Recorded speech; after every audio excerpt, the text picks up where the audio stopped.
So, hello and welcome again. A warm welcome to Happy Hour to all of you.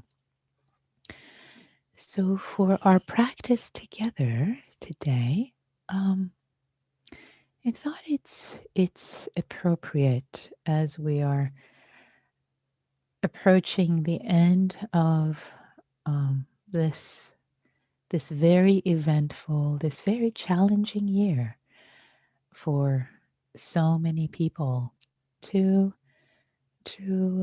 practice compassion together, compassion for so many beings, ourselves included, of course, who've gone through so much challenges this past year through the pandemic, and continuing to go through challenges. Where I am in California in the U.S., um, the hospitals are overwhelmed right now, and it's a pretty challenging situation right now. Um, and I personally know people and have family who are in the hospital. So, so as we all know, or if we don't know, I'll share that as practitioners, the practice of compassion feels like a giving to others, and yet it's also a practice of receiving. It's really a practice of receiving. When we do the practice of compassion, um, our heart feels more filled, filled out with care. We feel more resilient ourselves in this sense of connection. And I was actually listening to an interesting podcast last week, and I'll put the link in the chat later, but just to say what it was, um, it's part of what's called Freakonomics Radio on NPR.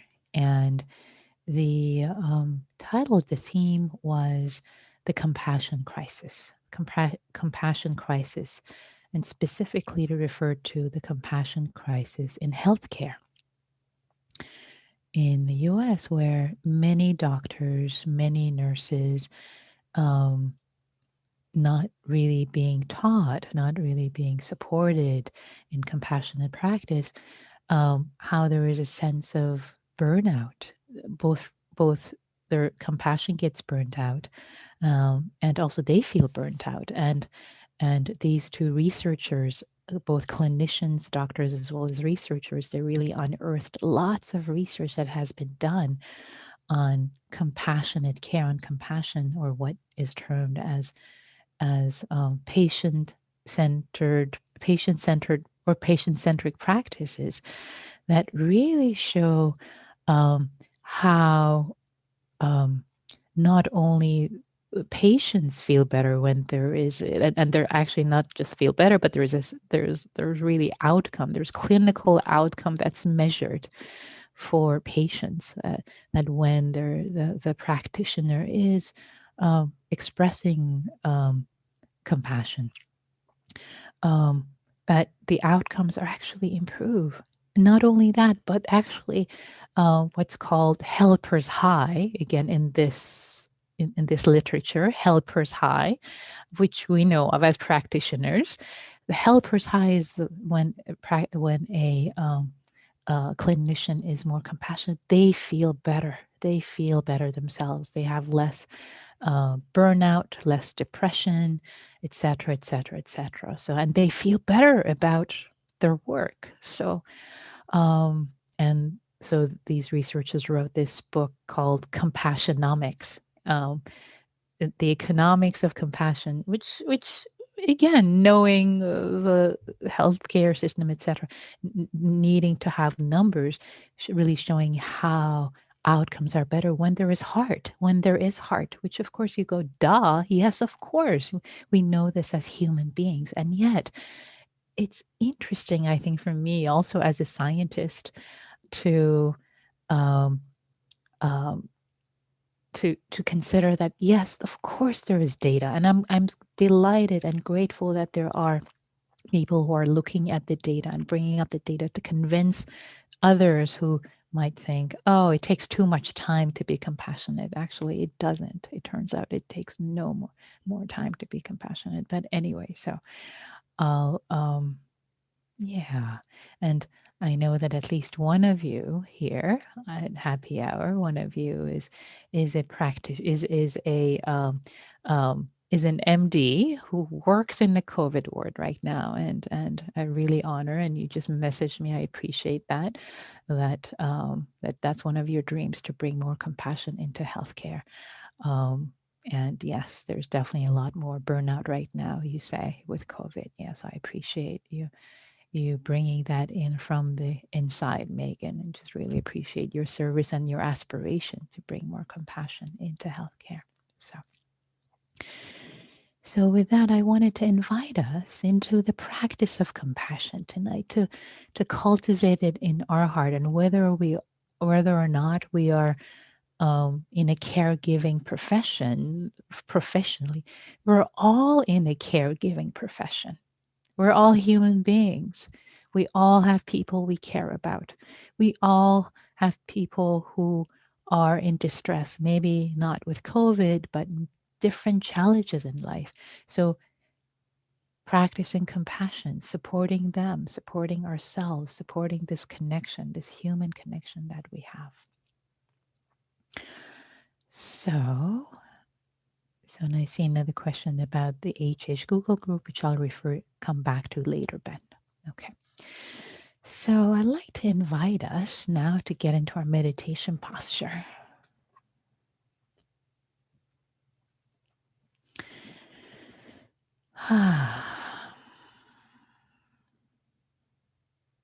Landing in the body.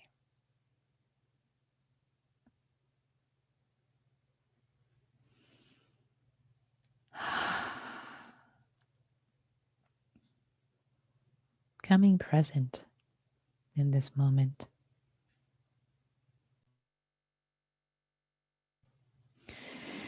Letting go any thoughts and preoccupations in this moment, just to take refuge in the body and the breath, to settle, to arrive.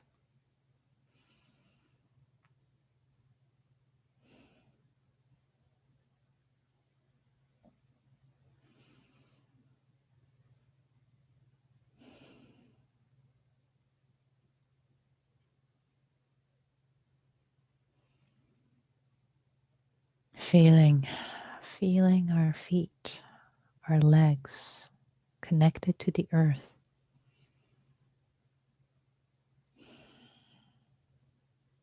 Feeling the contact points.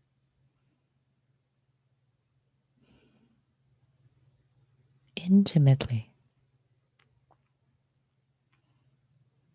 Landing into the contact points. Letting our weight settle to our feet, our legs, our sit bones, our bottom on the cushion.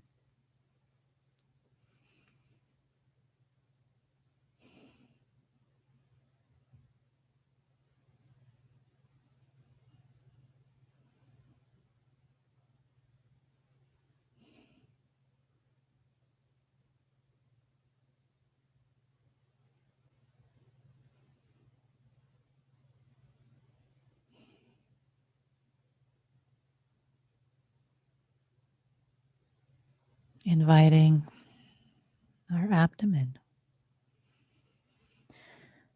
to relax. Inviting the chest to soften. And the neck and shoulders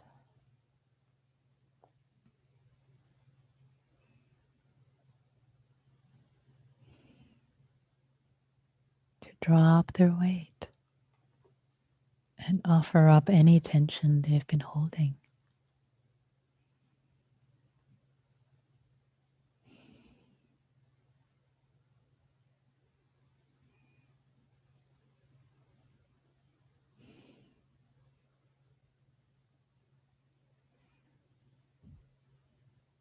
inviting the face to relax, the muscles to let go from the inside, the forehead to feel expanded, stretched, the eyes to rest in their socket.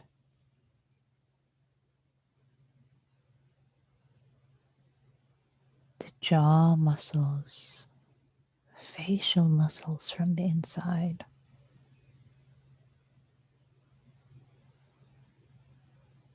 Around the cheeks, the mouth, the chin, the ears, the head.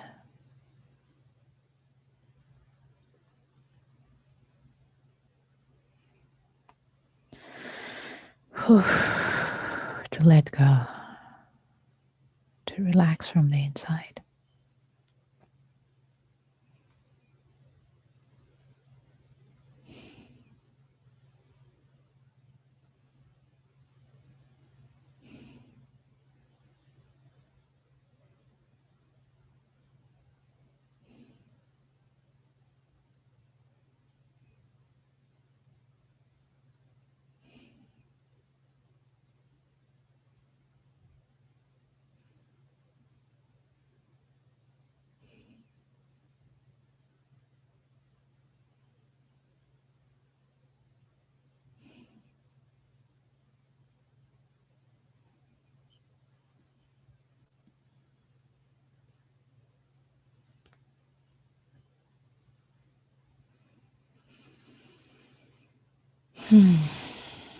Inviting the whole body to settle, to relax. Put down tightness and tension.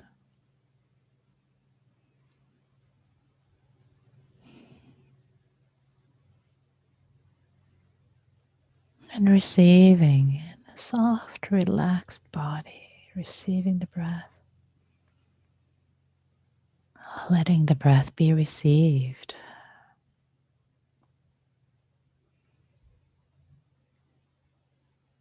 In the abdomen. It's not so much that we breathe, the breath breathes itself.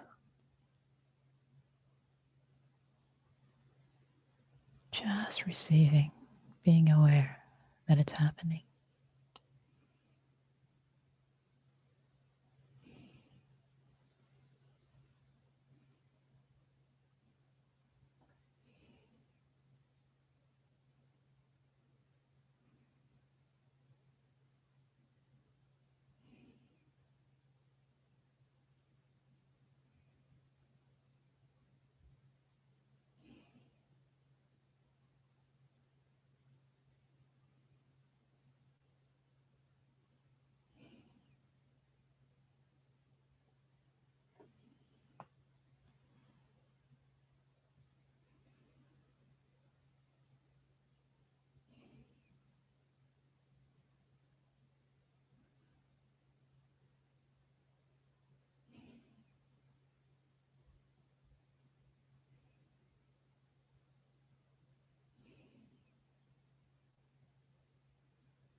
And if thoughts arise, preoccupations, it's okay.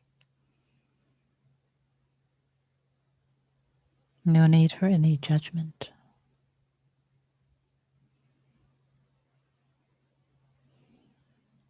Giving a lot of space, holding the thoughts and patterns.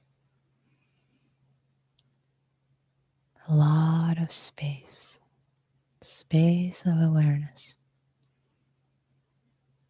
They don't have to be the center of the whole show. Letting the breath feel expansive, the space feel expansive, the body expansive.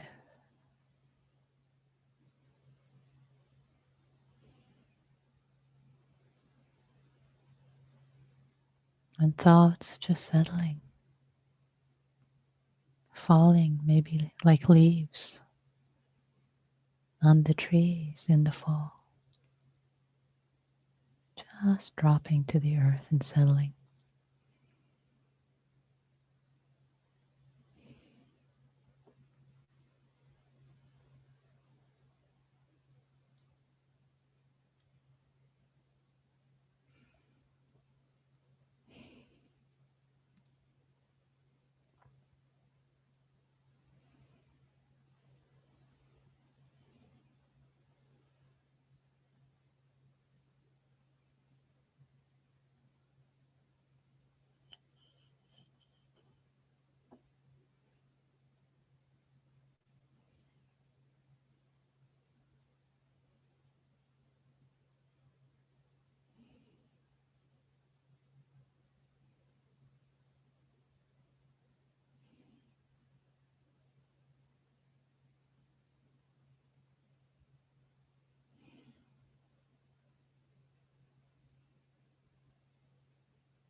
The body relaxed, the breath being received, one breath at a time, a moment of silence and refuge, just to settle, to be nourished.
Receiving the breath, letting the breath be received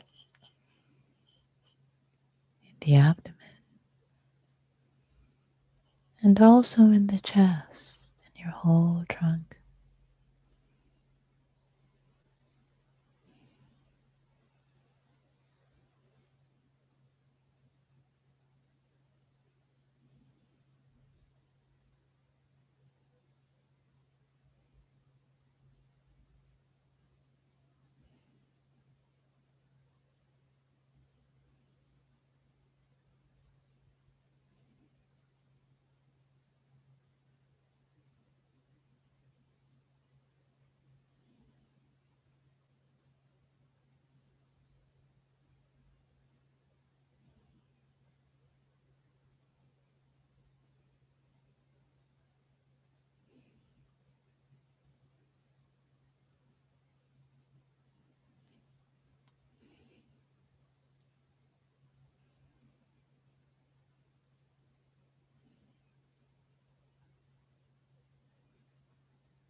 if you wish, imagining as if the breath is entering through the middle of the chest, through the heart center, proverbial heart center.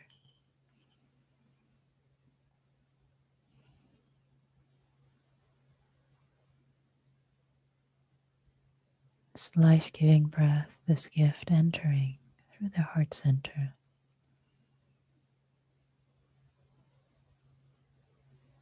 And the center of your chest.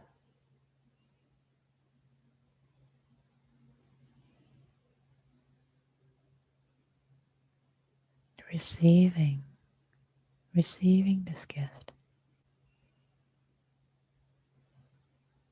Appreciatively, tenderly.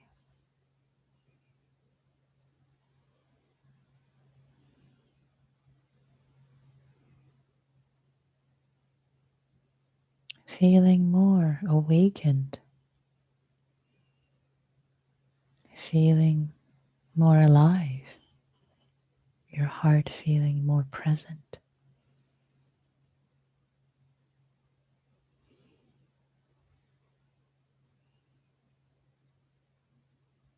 And alive, enlivened in this moment. Through each breath being received and breathed out.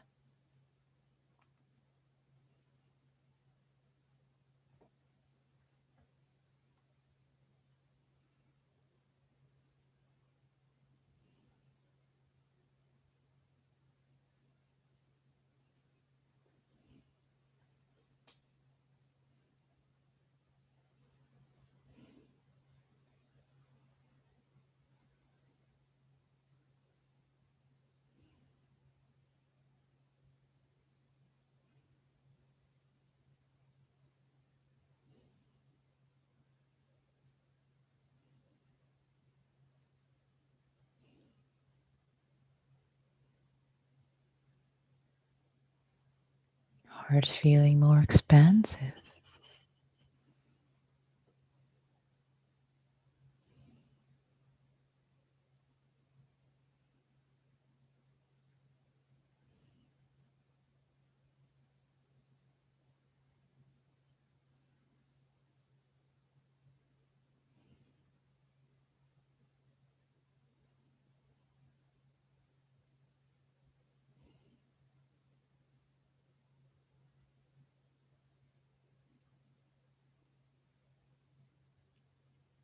And if your heart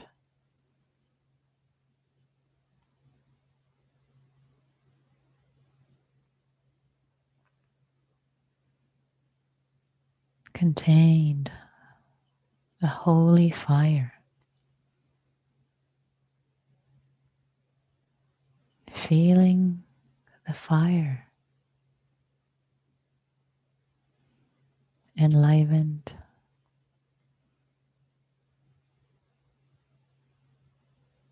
when it's blown upon, when it has the breath blowing on it, becoming more vibrant. This holy fire of compassion in your heart.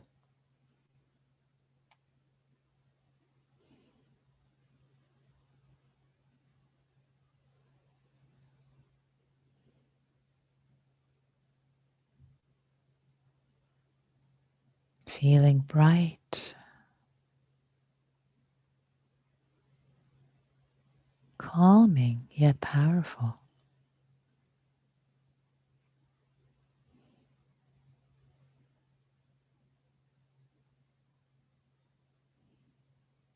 As it's blown upon by each breath.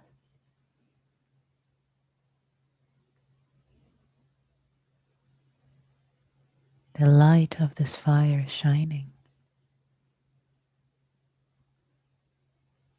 Its warmth shining brightly. There's nothing you have to do. It's just there. It's not your doing.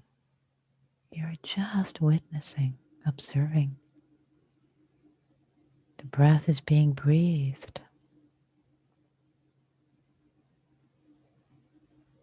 enlivening, feeding this holy fire of compassion that wasn't being noticed in your heart, but it's there. It's definitely there. We all have it. Just observing, witnessing, beholding. That's all the doing that you do.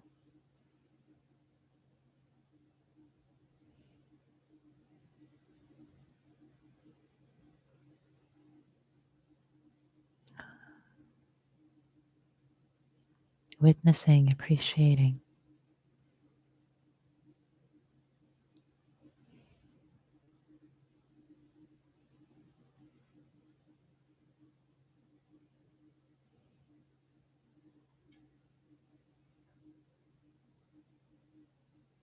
This fire of heart's compassion.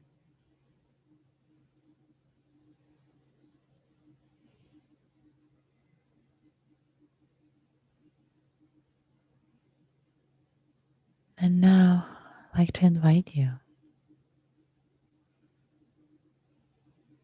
to bring to mind and imagine as if the suffering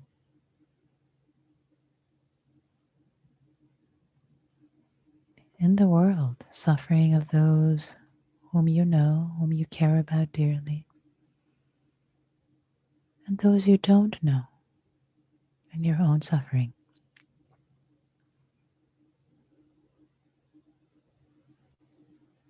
Imagine it perhaps as a cloud or a fog or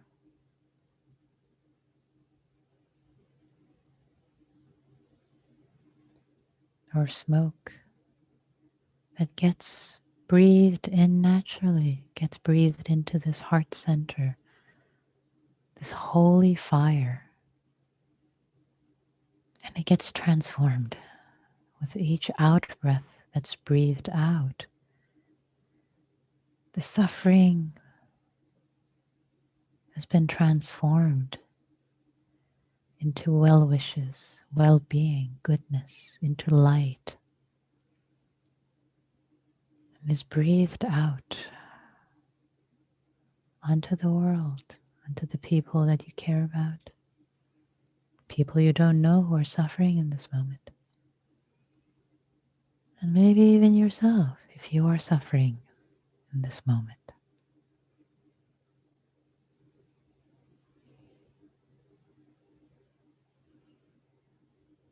Or just witnessing that this is happening. Suffering, pain, sorrow, breathed in on its own, transformed in this holy fire, bright burning fire of your heart.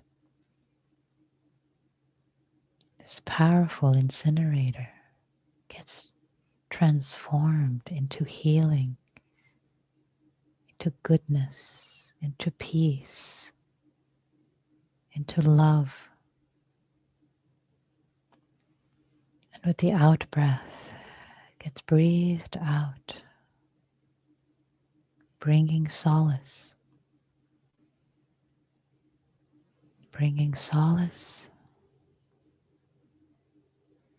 and ease.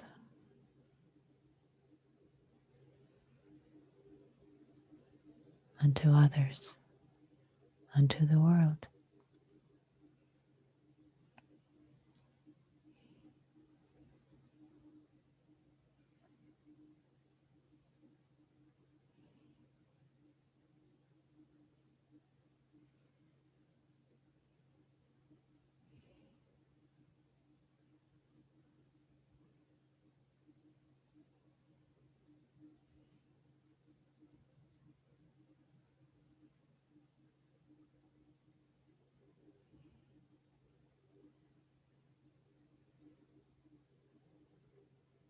And you're holding witness to suffering being taken away, transformed, healing and goodness. Covering, radiating to those who are suffering right now. bringing them to your mind's eye. If it helps the vividness of this practice for you.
Just witnessing,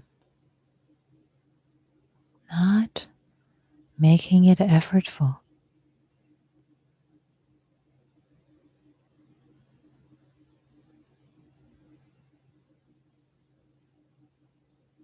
Yes, this is your practice, and yet it's not yours. It's so much bigger than you. You are participating in the co-creation,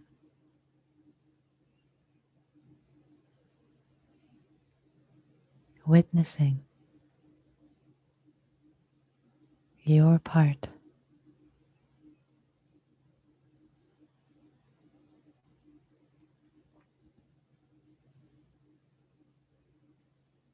In your heart and your own goodness and compassion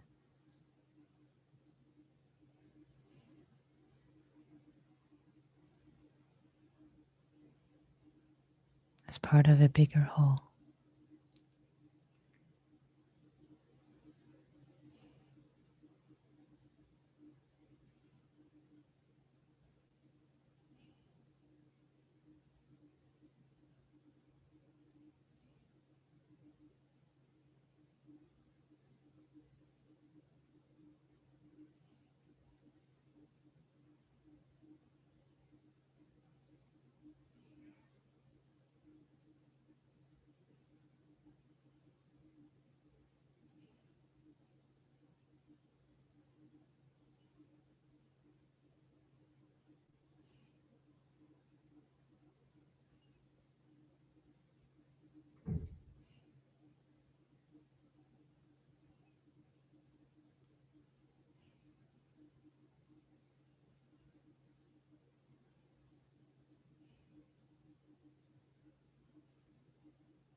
Suffering breathed in, transformed, the holy fire.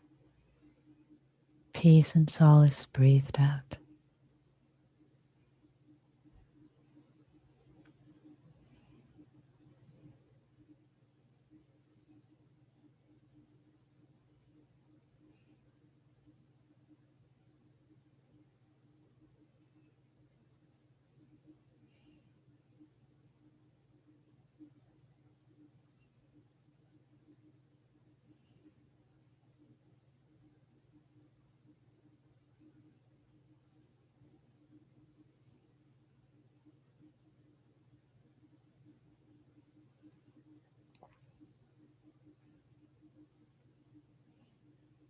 Seeing that the out-breath brings comfort and ease to those who are suffering.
Offering our goodness, our compassion, our holy fire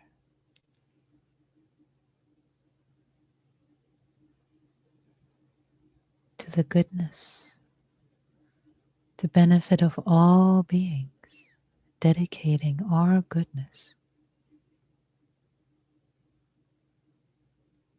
to healing, comfort, peace, and ease of all beings.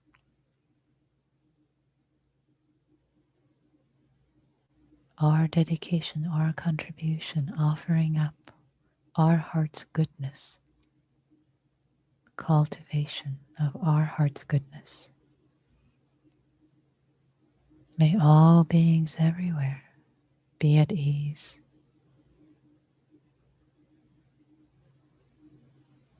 be safe,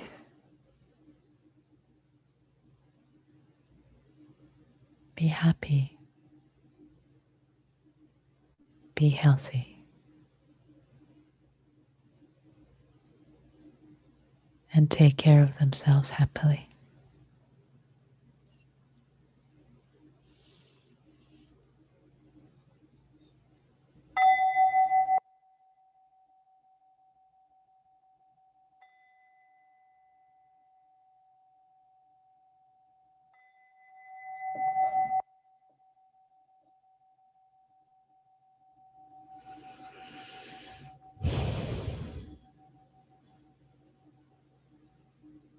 Thank you all for your practice.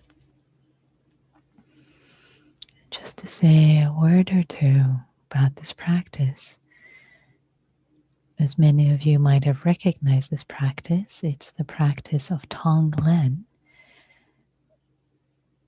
that's often practiced in Tibetan Buddhism, which is just as we practiced it. It's imagining compassion being breathed in, being transformed in the heart.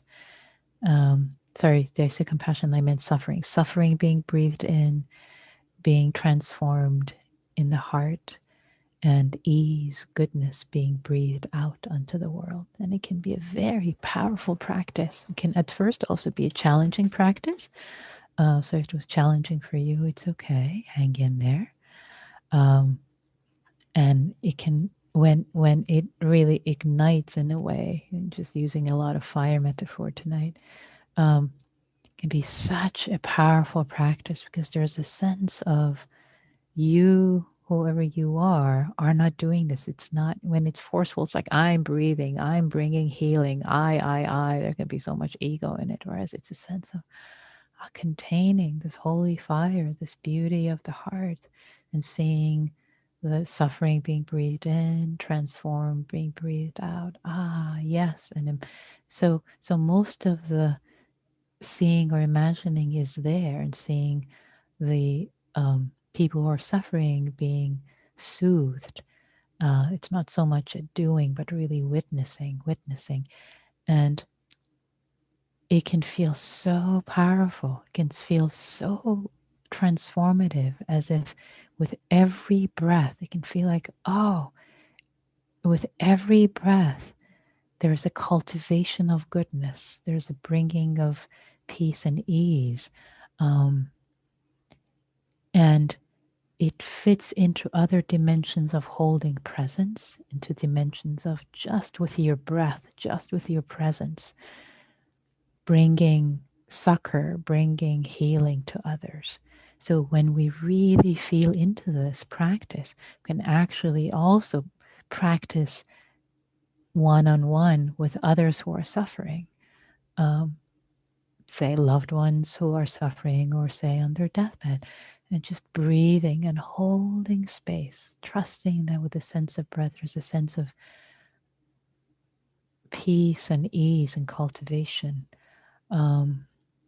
So there's so much about this practice that, again, can feel challenging and then can be just beautiful and really ignite into many different dimensions of meaning and soulfulness.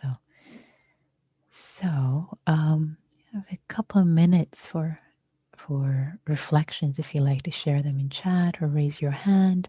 And I'd like to invite folks who usually don't talk, share first, to share, please. So Ben, please. Yeah. Thanks, Nikki. Yeah, I always tonight I was felt like the Tonglen was really more accessible to me than it usually is, because it's usually prefaced when people offer it, especially, to quote unquote beginners. They're like, I'm not sure you're ready for this. It involves actually breathing in suffering, and you might not be mentally stable enough to deal. And I kind of appreciate that warning. How do I say this? And because I feel like there's so much being, in the way they were framing it, there's so much being asked of me to, or someone who wants to practice Tonglen. But when I do feel resourced enough to like really take something on, I don't want to go looking for trouble when I'm feeling good. So I really appreciate the way that you framed it as being a witnessing rather than a doing.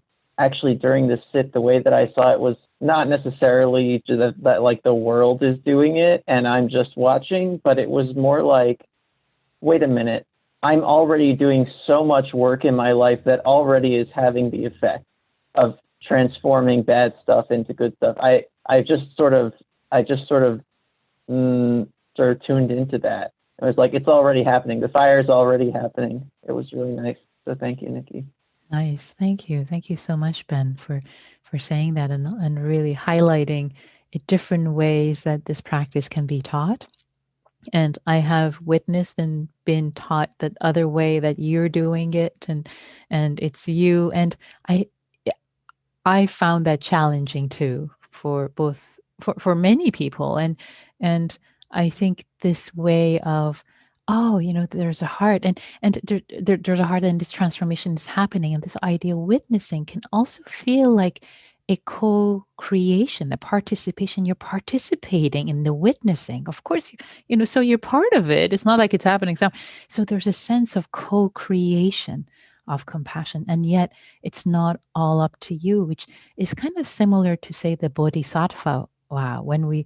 When people take on the vow of I vow to liberate or work to liberate and help awaken every single being. It's like, wow, every single being and little me, right? So in the same way, like the suffering of the whole world, what I'm going to breathe into my heart? Are you kidding me? Like that's so overwhelming. So, but the idea here, and both this practice and that bodhisattva, is that we're tapping into something that's bigger than us. It's not just this little being who's going to take it all on. It's we are part of, and as I say this, actually, I feel chills as I say this. This person, this being, this conscious being that is me, is part of something so much bigger inherently. I'm connected. I am something bigger than I can name. So this taps into that. So thank you so much for bringing that, Ben. Yeah. So let's get into groups before time flies, gets short. So the practice, the invitation, um, yeah, for tonight, for the small breakout groups is um, just either sitting in silence, holding witness for each other in this way of breathing and breathing in and breathing out, or sharing, speaking, supporting each other, supporting yourself, whatever is needed, whatever is needed. So I'm creating the rooms. Here they go. And okay, I'm going to open the rooms now. Here we go. All right, everyone, welcome back. The rooms are closed, and we just have about a couple of minutes for any reflections, especially came up from the groups. And again, I'd love to invite reflections for those who haven't spoken yet, or usually don't speak. So yeah, would love to hear from you. You can also type them in chat, your reflections. Yeah, what's up? What came up for you? What's up?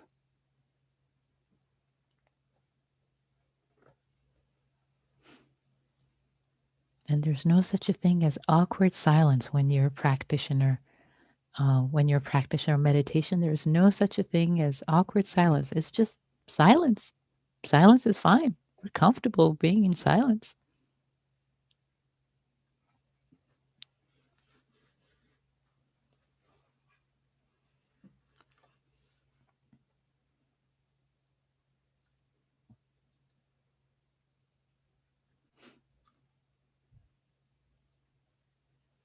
And your reflections are valued. So please.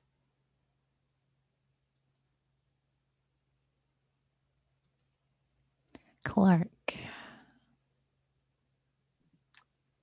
This isn't really a deep reflection, but well, I guess I shouldn't say that. But I really like Tonglen because I find visualization helps me a lot. Just works with whatever my brain configuration is, and it's always kind of crazy because I will just start visualizing, like you say, the smoke getting burnt by the fire and emitting light, and then different visions will just offer themselves. So like different people that I know who are suffering, and then it becomes their specific suffering, and different groups who are suffering, it becomes their suffering, or just the general idea of suffering.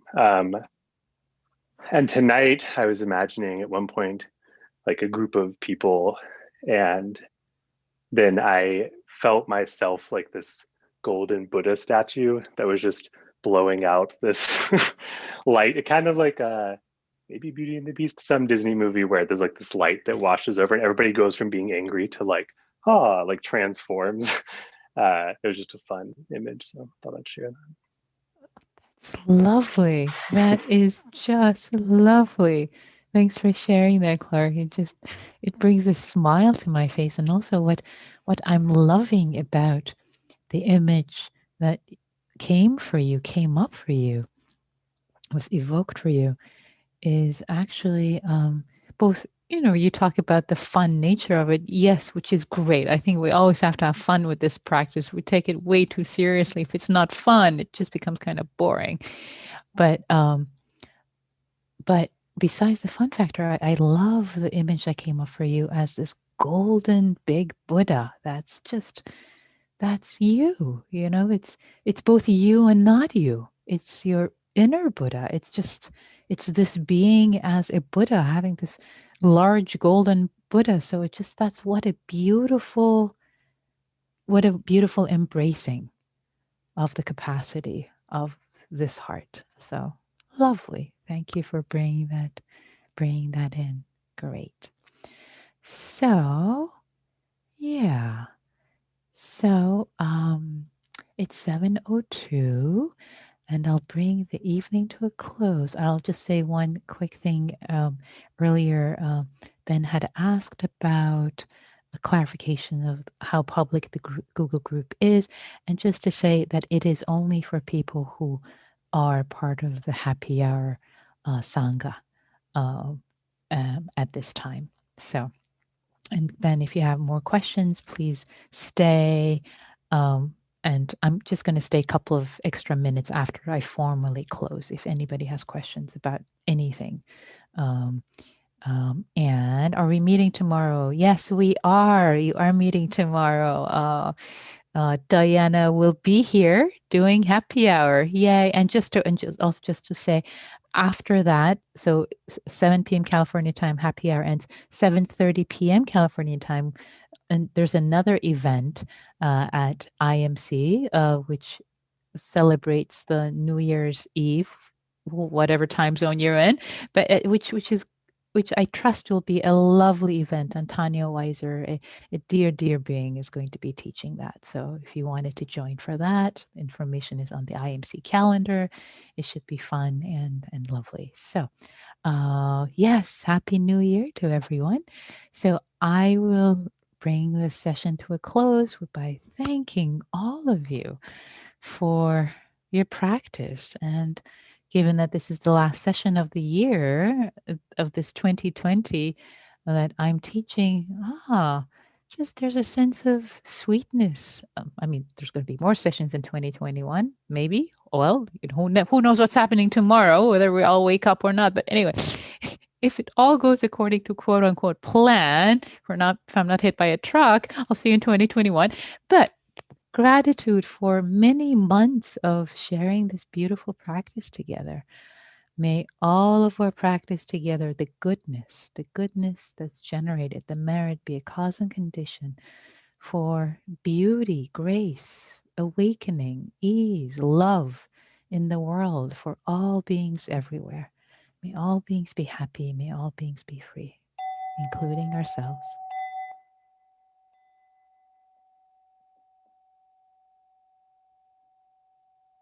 Thank you, everyone.